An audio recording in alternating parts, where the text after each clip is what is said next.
O que seria do mundo se ninguém acreditasse? O que seria dos ídolos?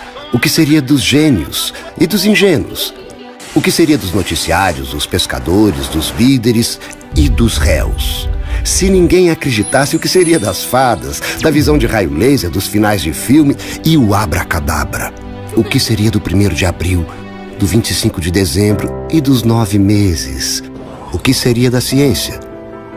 O que seria da religião? Vai, imagine.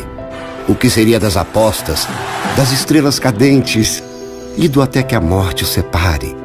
Das largadas, do recomeço, da última esperança e da cura?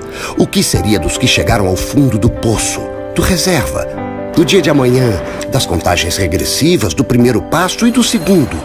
Dos amores, dos revolucionários, dos poetas, do Oriente, do Ocidente, da paz, dos sonhadores? O que seria da minha vida? O que seria da sua?